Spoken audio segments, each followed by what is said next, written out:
Sustainability in the construction industry. Our guest for today is leading a company that aims to promote eco-friendly construction through innovative materials and products. Ria Canlas is the woman behind Piety Technology Incorporated. The woman of today was a mere dream for a woman of yesterday. History has shown how difficult it is for a woman to cement her space in the realm of science. But today,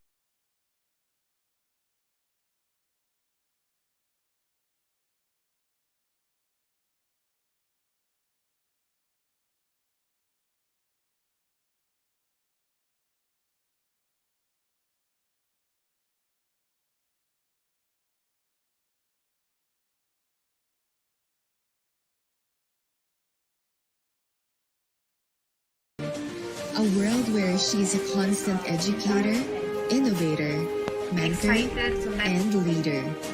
A world that is, and will continue to be, an inclusive and diverse global scientific community. I am Dr. Maharlika. I am an engineer scientist, and I am a woman in science.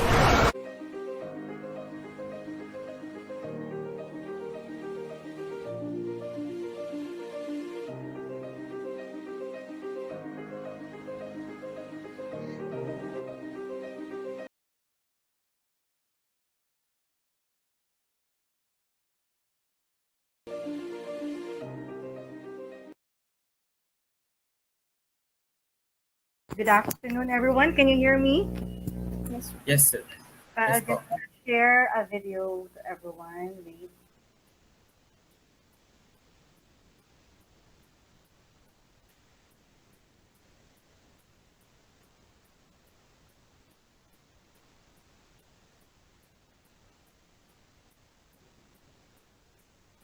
Medyo hindi na ako sanay sa Google Meet. Wait lang. How can I share the audio in Google Meet? Do I have to share the entire screen? Meron pong button kapag mag-share screen po sa gilid na nakalagay po, share audio rin po. Hindi ko siya makita. Sorry Siguro itong top na to, share audio.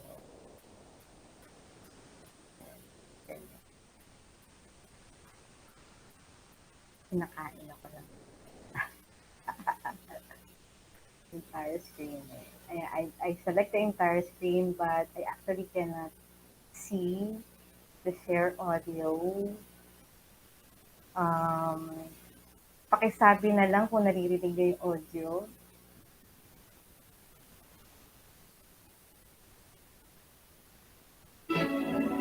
Can you hear the audio? Yes, ma'am. Sustainability in the construction industry. Our guest for today is leading a company that aims to promote eco-friendly construction through innovative materials and products. Ria Canlas is the woman behind Piety Technology Incorporated.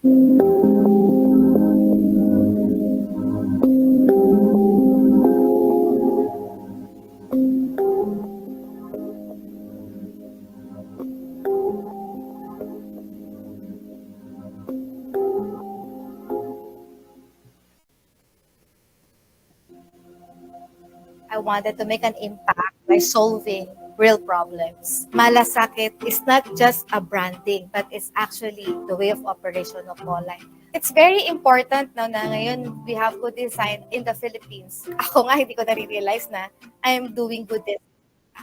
I optimize my products so that it becomes available and affordable to socialized housing. When you use Polite blocks, you already eliminate plastering, painting. There's less processes involved in the use of my materials. Yung tibay nandoon, malasakit, safe ka na nakatira ka sa bahay mo. Ang good design also extends beyond its usability. So you're saving the future generation. Technology innovation and design innovation are both keys to economic progress. And we combine them both. There will now be no need to trade beauty with cost or cost with strength.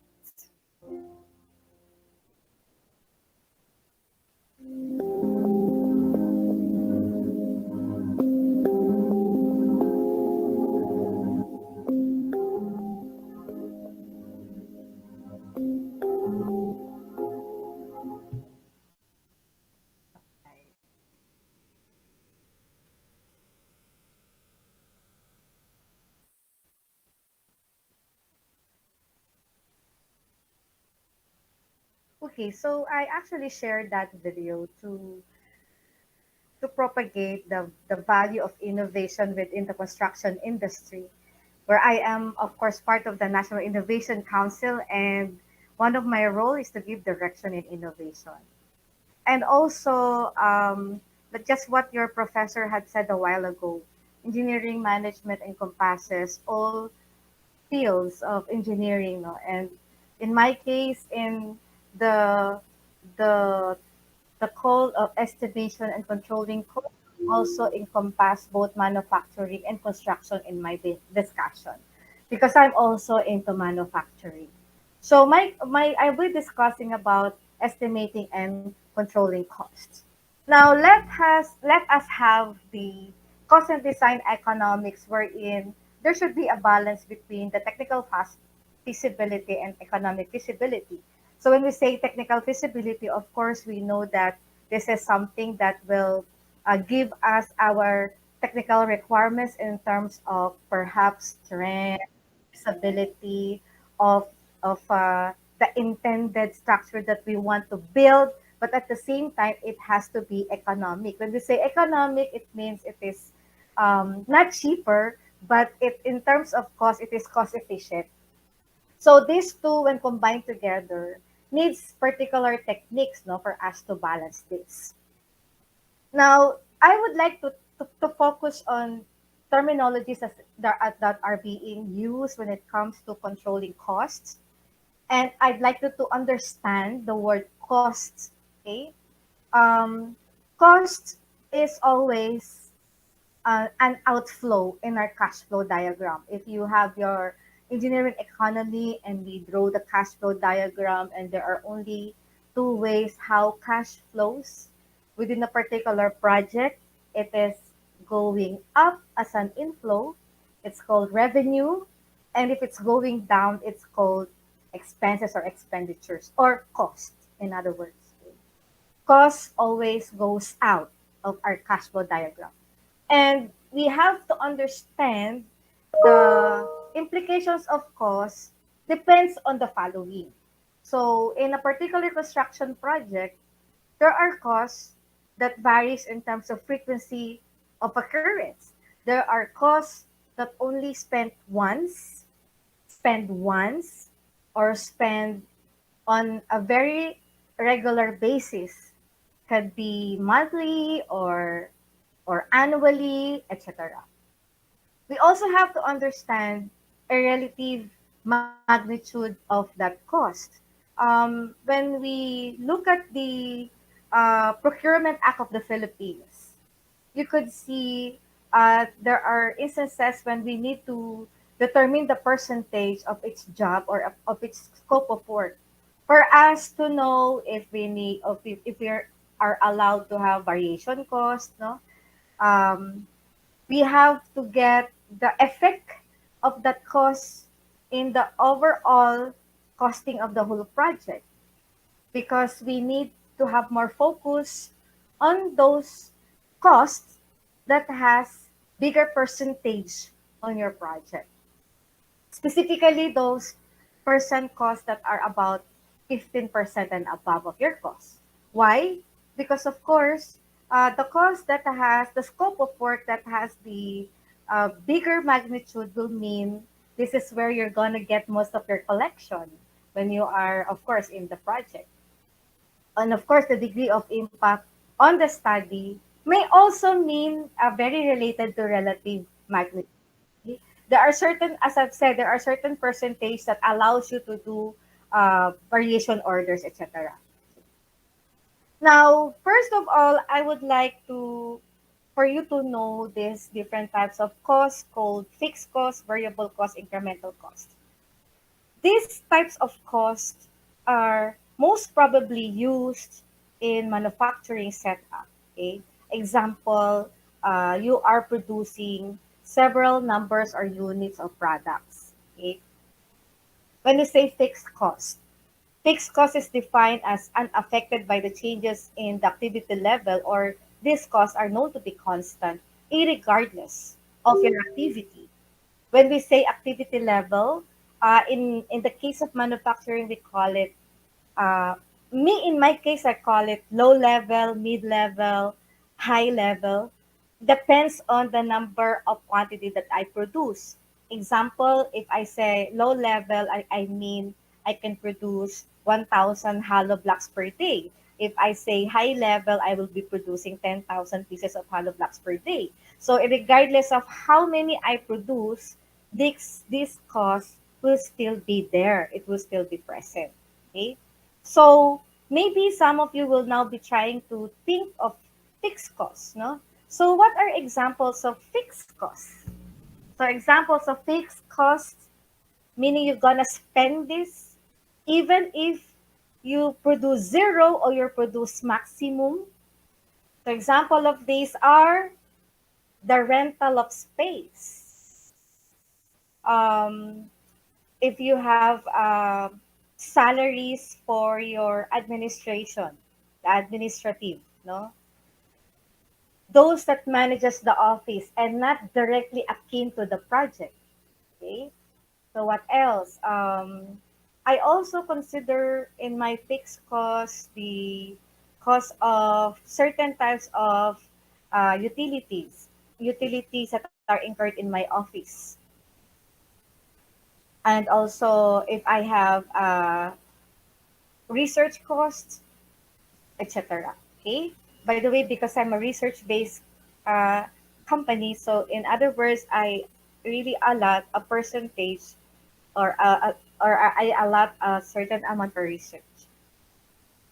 Next, so tatandaan nyo lang fixed cost, it's always constant. Gumawa ka or hindi, you have to pay that cost. Variable cost, of course, by the root word vary, it means it changes.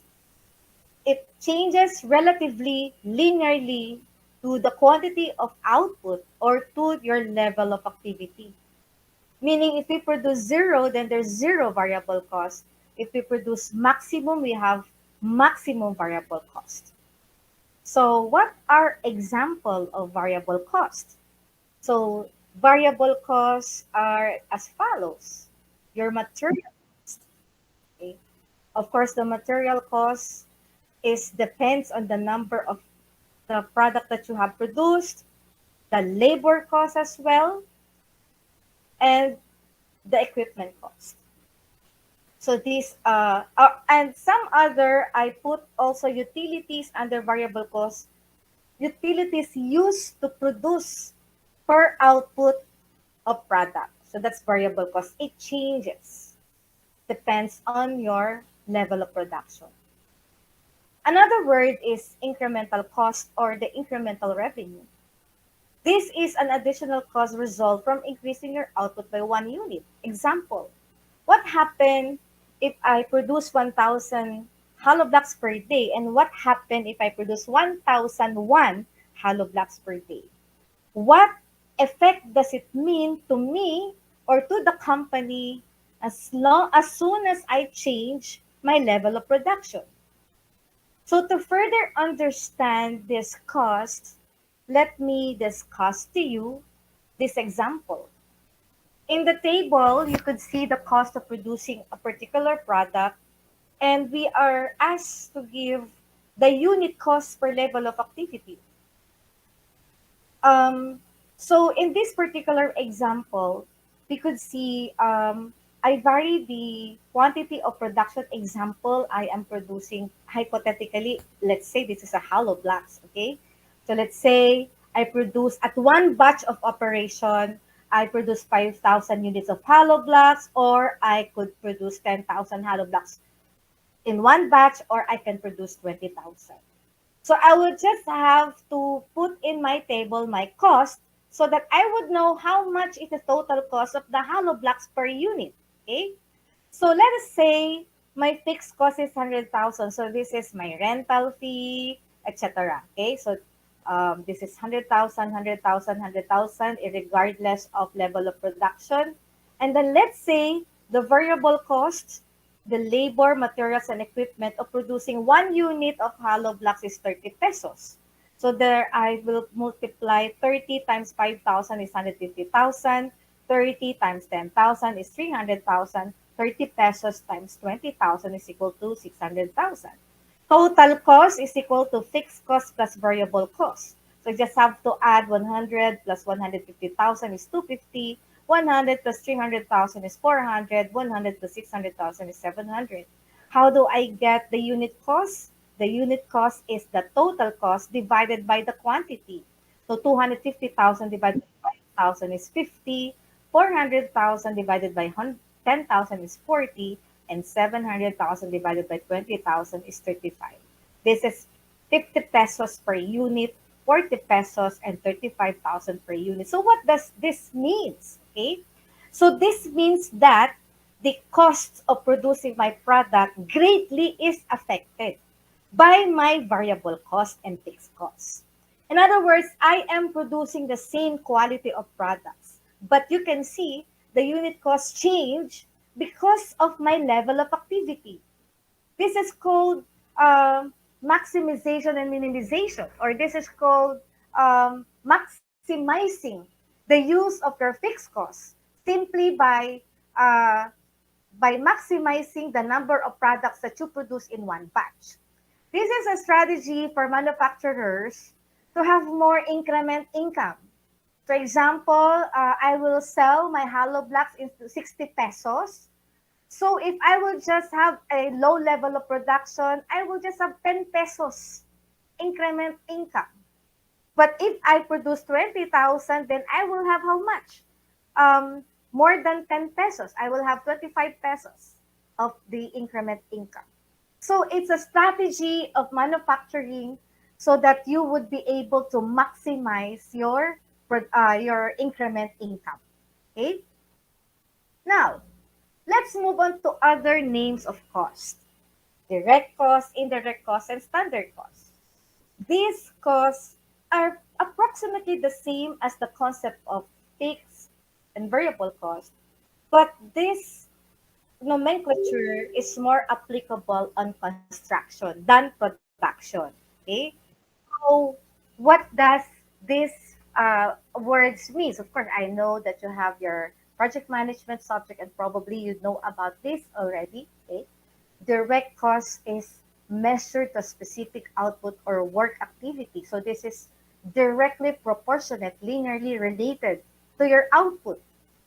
In other words, direct cost is very much similar to your variable cost. So the zero output means zero direct cost. Maximum output means maximum direct cost. Indirect cost is difficult to attribute to a specific output or work activity. Why? Because it is not akin to the activity. Example, construction. Anything that is not related to the construction itself is called indirect cost. So in some other ways, indirect costs may also be similar to a fixed cost. Okay? Because these costs were incurred not directly attributable to the output. So example of these are the overhead or the burden cost. Okay, we'll be discussing more in detail later.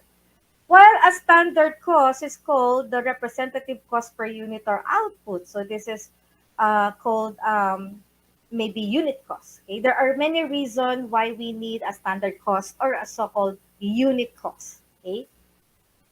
What are the uses of standard cost or unit costs? Well, when I say unit cost, it means this is the cost per the unit of measurement that you use for a particular scope of work. Example, some will be measured in terms of volume. Example, cubic meter. Some will be in area. Example, square meters. Some in length or linear meter, etc. It depends on the type of measure that is standardly applied to a particular scope of work. So the standard cost is very important because it is being used to estimate future manufacturing costs or even future construction costs.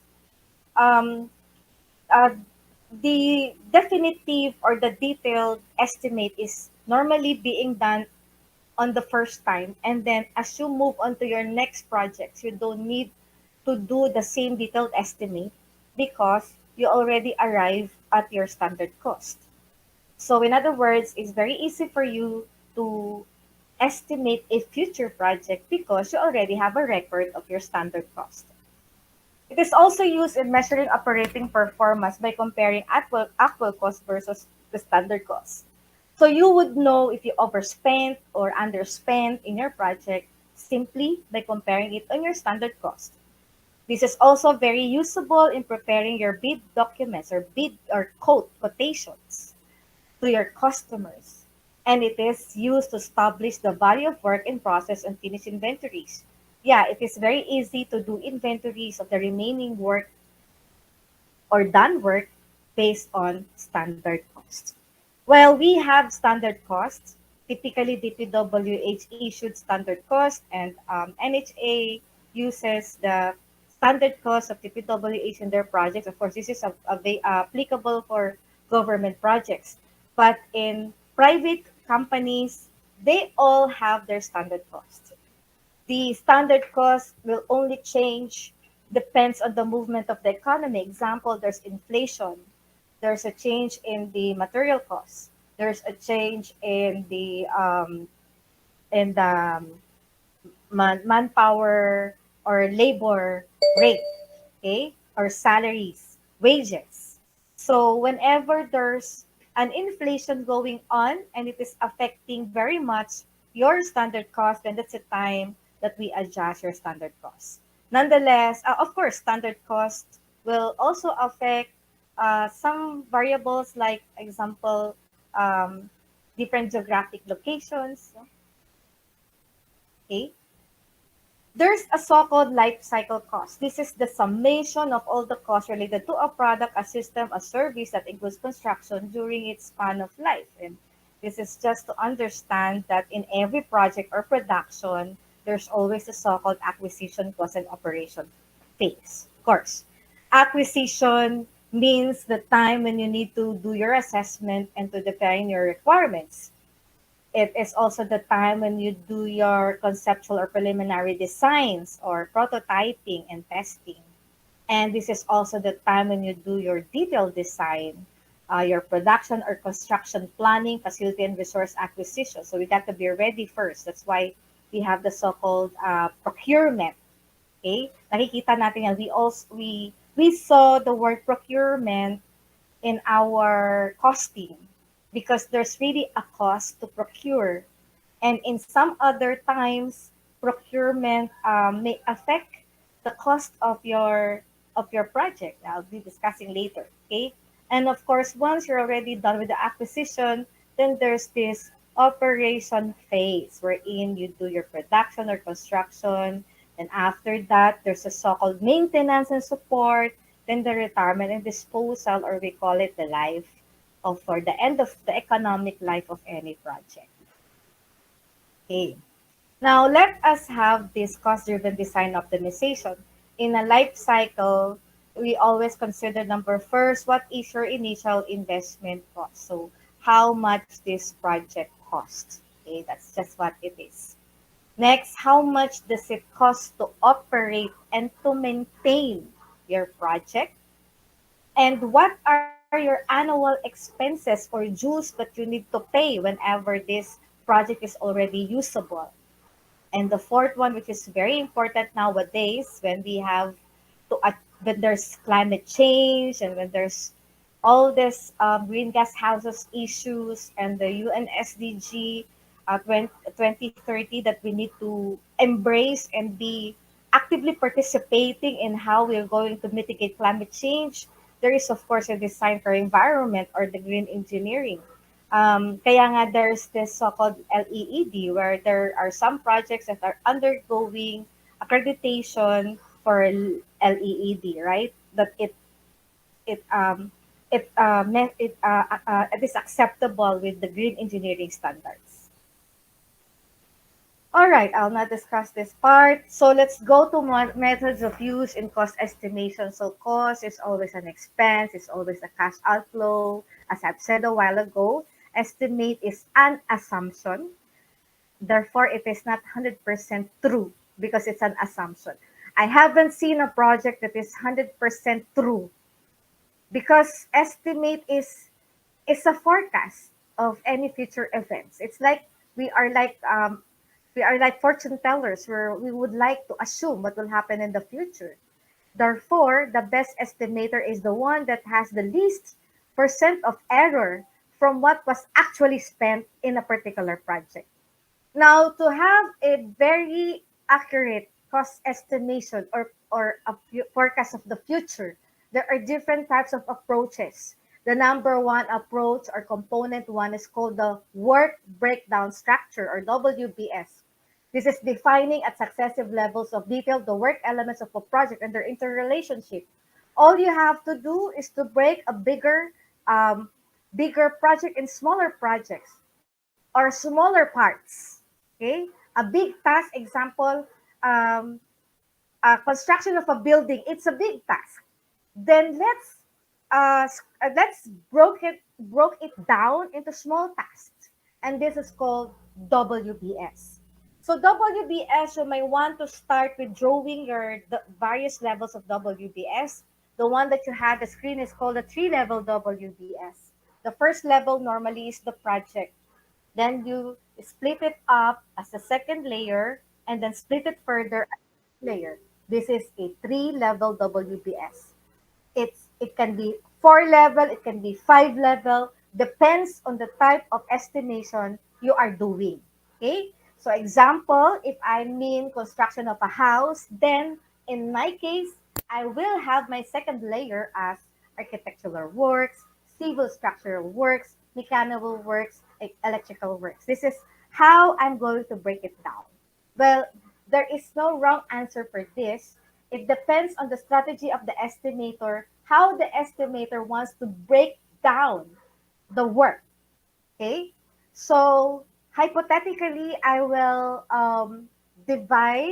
subdivide my work into my electrical works into wrapping in finishings, mechanical seam, wrapping in finishing, and these are just hypothetical. So, of course, there are so many works under civil works and architectural works, but just to give you an example of, just to give you the concept of breaking it down. Okay, it does not matter how many branches there are, two branches, three, four, indefinite number of branches, as long as you can divide it into sub work or sub task. Okay, that's WBS.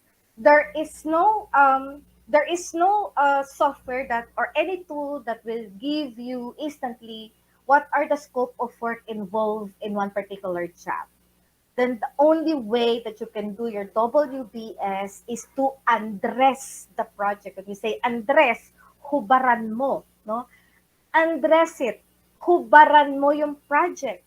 Okay? So if it's a house, uh, then start by removing the roof. And what do you see after removing the roof? You saw the roof framing. What else do you see? You saw the roof beams. What else do you see? You saw the walls until you saw the foundation or the footing. You just undress it and put it in your WBS. This is a checklist as well, can act as checklist so that you are pretty much sure that you don't left or leave out an important task.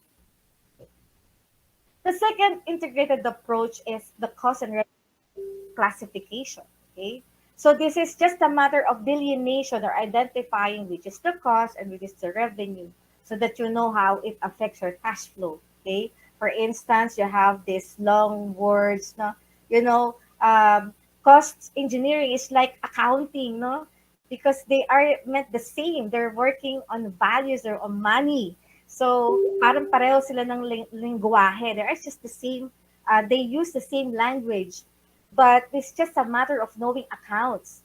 Accounting works by letting you be reminded of what that account is. What is the account type, no?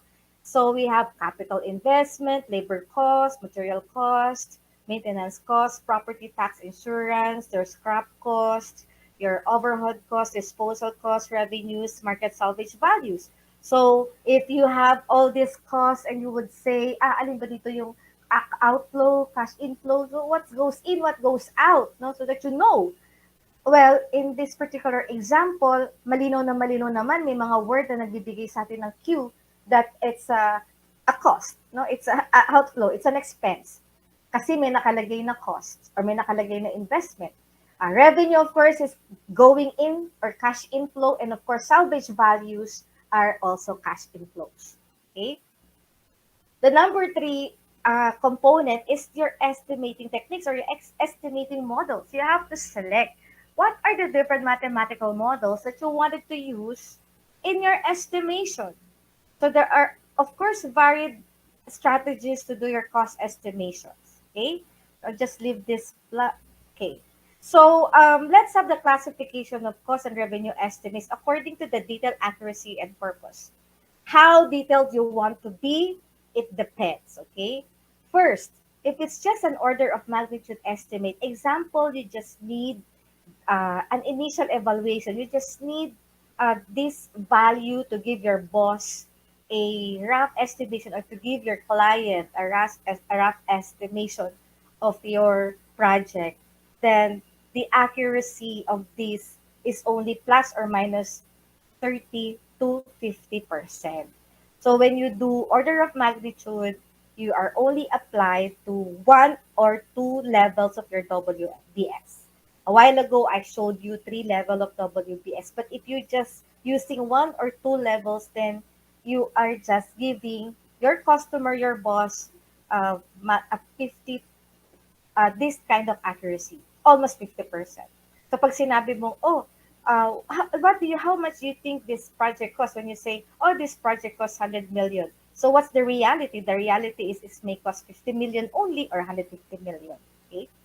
Now you can do semi-detailed cost or the budget or estimate cost if you really wanted now to adapt or to give a budget for a particular project, but not necessarily yet, in the process of constructing the project. Okay, this is used in conceptual design, and the accuracy is plus or minus 15, and your level of WBS is up to 2 or 3 levels. So, example, if your cost estimate is 100 million, maybe the true value or the actual value may be 85 million or 115 million. And of course, the more rigorous of all is the definitive or detailed estimate, which is, of course, it's already used for bidding and construction stage. And the accuracy is plus or minus 5%. And you may apply this to level 3 and successive levels of WBS. I suggest to use 4 levels.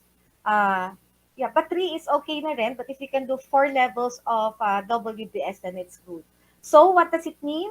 It means that if you really do your work properly, if your detailed estimate is 100 million, then the actual value may mean it's 95 million or 105 million. Okay? Now, what are the selected estimating techniques or models? We can use indices or ratio technique. Indices and ratio technique means estimation of any present, future cost and price estimates. Example, if you have a standard cost and there's inflation, okay, so what we're gonna do is to use indices or ratio technique. Index and ratio technique formula are found in the Procurement Act of the Philippines. You don't have to guess that because it's already written, the particular formula of projecting present and future costs based on the ongoing inflation rate or movement in the market value. Okay, so this is where indices are being used. Unit technique is also being used, meaning na unit technique, you have a unit cost and then you just multiply it, then you already know your cost. Factor technique means you identify a particular factor. Example, you open your estimate book, di ba yung Pahardo, pag binuksan niyo, puro factor technique. No? Pahardo is using a lot of factors. Example, if you wanted to get the quantity of cement, of sand, of gravel, just have to use the factor. Multipliers. It's called multipliers. So that's factor technique. And of course, there's the so-called parametric cost estimation. Parametric cost estimation has that various methodologies or techniques also. Example, the CER or the cost estimation techniques. Tolarba, the book of Tolarba, the red one is Tolarba is more on CER or cost estimating relationships. Example, in his book, you'll see relationship of how do you estimate the volume of the kilograms of steel when you have this volume of concrete. How do you estimate for the number or kilos of nails for a particular board feet of wood of lumber? Okay, so that's cost estimation relationship. Okay, the use of historical data such as cost drivers is also being used. Historical data for me is like more of plotting. Example, you have to plot values that you have in past, example, past 10 projects, and then get those costs, okay, and to see how it's changed in time, and then make the the adjustment on the cost based on historical figures. Of course, we can use statistical techniques such as multiple regression, which I published a paper where I use regression in terms of estimating a building. And I would not be discussing this because I use a separately different type of technique in estimating. Okay. Um, and then, of course, certain mathematical techniques only if you would know a particular relationship of these parameters, example, linear, power, logarithmic, etc. Cost estimation in the design process can be done by bottom up or top down. Okay. Typically, when it comes to construction projects, it's always bottom up. It's called design to price, or what does the product cost, which is American style. Okay, so what you do, you first estimate, and then after you do estimating, you will now say tell to your client, oh, this is the value of your building.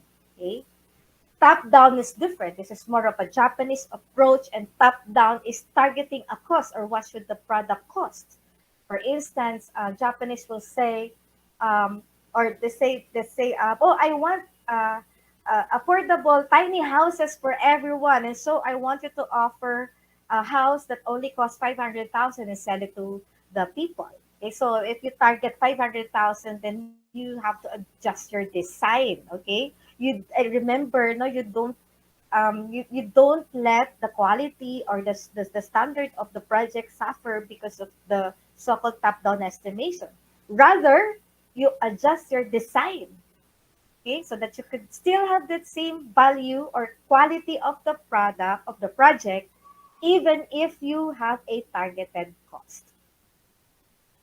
Maybe targeted cost or top-down estimation is better for mass production or mass housing if you're doing it many times. No, you're repetitive. Pare-pareho yung ginagawa mo. 3,000 houses, very much repetitive, then target costing is applicable. Now, I'd like to teach you detailed estimating. Okay, so in detailed estimating, we first project the direct cost, always the direct costs. And there are three types of indirect costs, but I added one, the subcontract cost. Okay, let's start with the material cost. Your direct cost will always be starting from quantity. So where do you get your quantity? You go on your plans and specifications and do direct counting or direct measurement on your plans. Okay?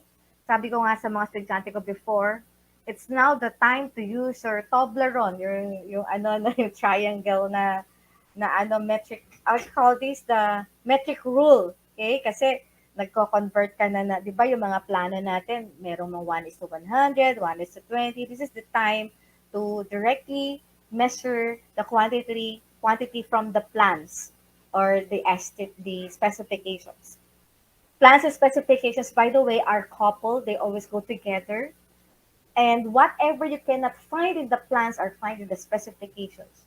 the specification supports the plans. Now, because the plans will look very messy if everything put in the plans.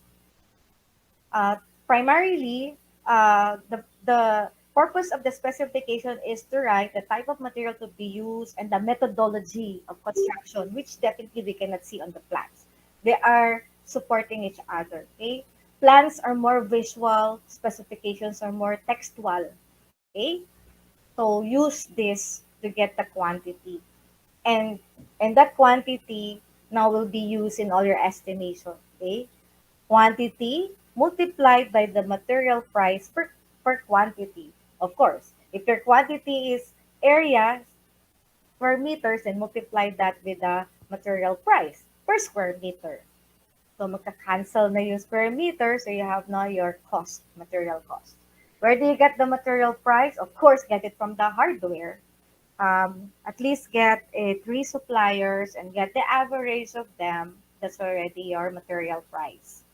For the labor cost, you also use the same quantity that you use in the material estimation.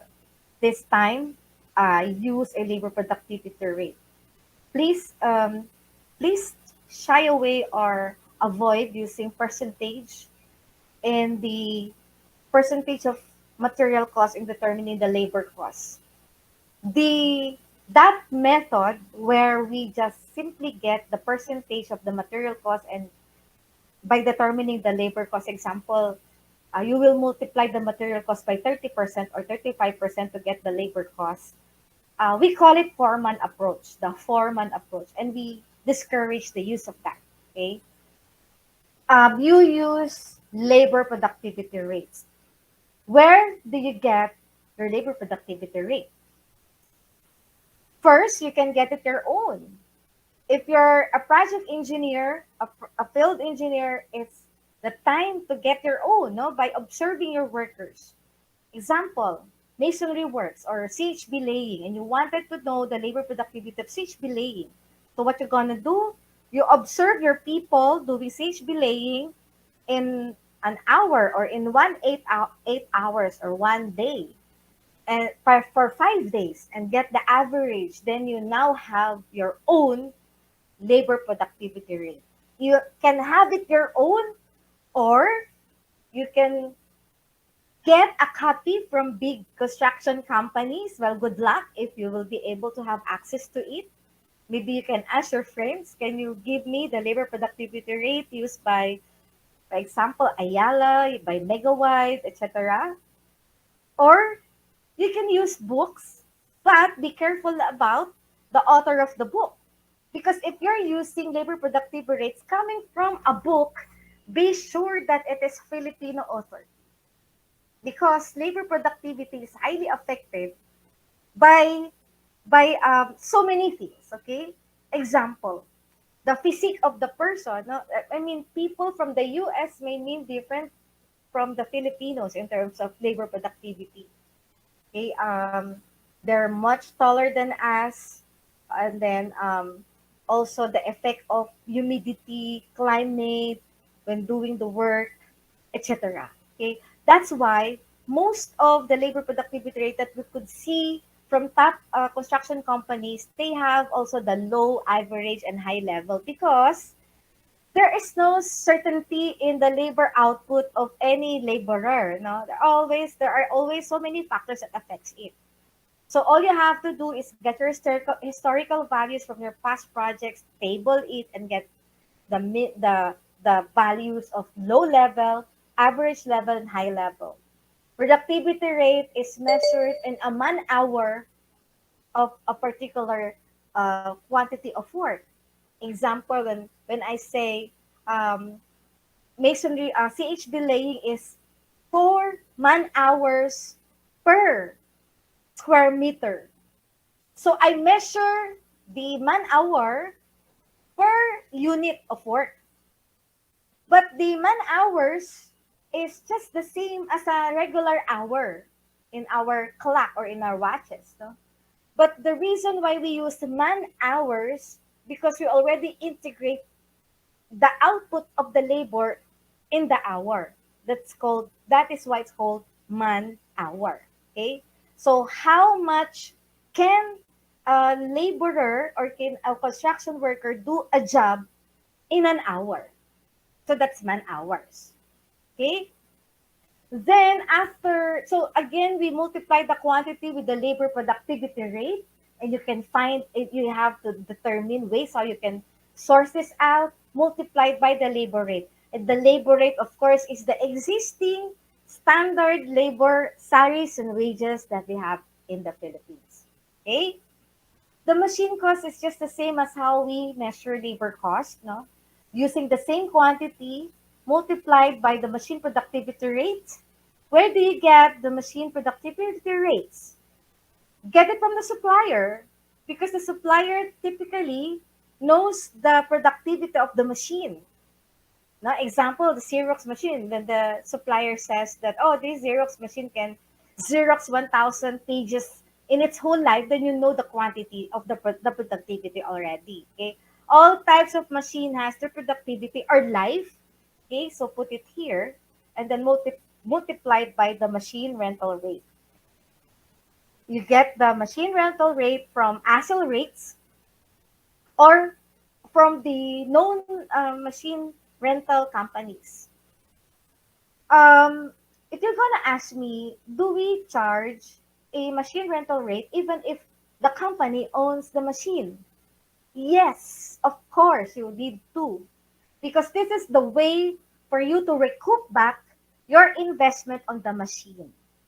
Some other estimators would like to add machine cost by simply identifying the number of man hours or machine hours that you will use the machine and get the cost of the machine per hour. Halimbawa, I bought a crane worth 5 million, and then I will estimate how many hours I will make use of that that crane based on my supplier. So I'll just divide 5 million by the number of hours I produce, and then determine the number of hours that I will charge in this particular estimation, na ilalagay ko machinery. You need to charge, even if you own or you do not own the machine. And the last one is the subcontract cost. Of course, you know, subcontractor. No? Subcontract is when you get a third party to do the job instead of you doing the job. Then this is the time, this is where you're gonna put it. It's a direct cost for you because you're gonna pay your subcontractor. So when are the times when you need subcontractors? You need subcontractors on specialized work. Rather than you learning or relearning or having a hard time learning a special type of special work, then just hire people who are good at it to give you less pain or less stress. Add all of them is the total direct cost. Now we now get your indirect cost. The indirect cost is the hardest, and this might be the cost that will affect your bid cost. No, ito yung magpapatalo at magpapanalo sa iyo sa bidding, and thus it needs sort of expertise already when it comes to indirect cost. No, you might want to consult older engineers when it comes to putting indirect cost, but I'll give you a scientific basis for determining your indirect cost. Number one, your overhead or the burden cost. No? Your overhead consists of all the things that are not found in the direct cost. And if you are good enough to identify them one by one, then do so. Okay? Then do so. No? So example, pasweldo sa engineers, dyan. Kasi walang engineer kanina, labor cost yun, no? Di ba? Pasweldo sa engineer, yung renta ng ano mo, ng opisina mo, kung nangungutang ka, the interest of your loans, etc., etc. Ang dami ng overhead cost na yun, alright? So, again, I mean, it also includes fringe benefits, no? 13th month, the SSS benefit of your workers, all of those things are included in the overhead. Mobilization may be part of the overhead. Mobilization are part, and a lot more things. Okay, so get a percentage of that, and that's of the direct cost. What is the most applicable percentage if you cannot enumerate it one by one? Okay, much better if you can enumerate one by one. But if it's very hard for you to enumerate, get a percentage, and this percent is about 8 to 10%. Okay? 8. Okay na yon. Okay? Next. By the way, okay, let's go. Capital cost is the cost of money because you are going to use your money for the project instead of keeping it in a bank. So dapat, pag ginamit yung pera, may cost of money. I'll discuss that in a graph later, doon sa break-even graph. Na doon ginagamit yung break-even. Doon sa period of time na namuhunan ka for your project, it is but logical to put a capital cost. Okay? Now, what is the percent of the capital cost? The safest percent for a capital cost is the bank interest rate. Why? Because sa bank kasi siya nakatago kung hindi mo siya ginamit sa project. Eh dahil ginamit mo, nagkaroon ng risk. Okay? Natutulog yung pera mo sa bangko, nangontrata ka, ginamit mo yung project mo doon, so nagkaroon ng risk. So dapat may cost of money. So it's bank rate. So how much bank rate? The annual interest rate of the bank. Depends sa capital na ginamit mo. If a small amount, then use the annual interest rate. If malaki yung amount, they use the annual time deposit rate. Okay? Depende sa laki ng amount na ginamit mo sa project. Contingency. Contingency is used to give cost to everything that you do not know and you failed to remember during the planning stage. Of course, you're not perfect to know everything. So therefore, you need to put contingency. And in fact, the Procurement Act of the Philippines allows us to put contingency because we're not 100% certain of things. No, there are called uncertainties, and these uncertainties has to be taken care of by the contingencies. So how much is the percentage used for contingency? The safe range for this is 3 to 5%. Okay, 3 to 5%. So, whenever you are asking for inflation rate, kasi pwede yun sa mga projects, for example, biglang nag-quote ka na, and then suddenly there's inflation and your project is very much affected by very high cost of materials, etc. You can get a so-called claim for adjustment of the cost only provided that you can prove to your client that the contingency percentage of your charge is less than the inflation rate at the time. Okay? So pag nagkaroon ng inflation na 5% and you already put 5% in your estimate, then hindi ka na allowed mag-ask for a recomputation of your costing kasi naglagay ka na ng 5% contingency. But the inflation rate goes up by 5%, then pwede ka pang manghingi ng adjustment. Okay? And of course, the tax. All in all, you add this is the total indirect cost. And the profit is a percentage of the direct cost, indirect cost. And this profit, this is na-depende sa guts or sa tibay ng loob ng engineer, ng head, no? Kung ano ilalagay niyang percentage dito. Percent profit is inversely proportionate with the project costs. If the project cost is big, the profit is less. Okay, so what is the range of the profit? Well, I saw a project that charges only 8%, and this 8% profit percentage applies to a so-called cost plus project. Okay, cost plus project means the owner will pay you based on the expenses. Kaya cost plus.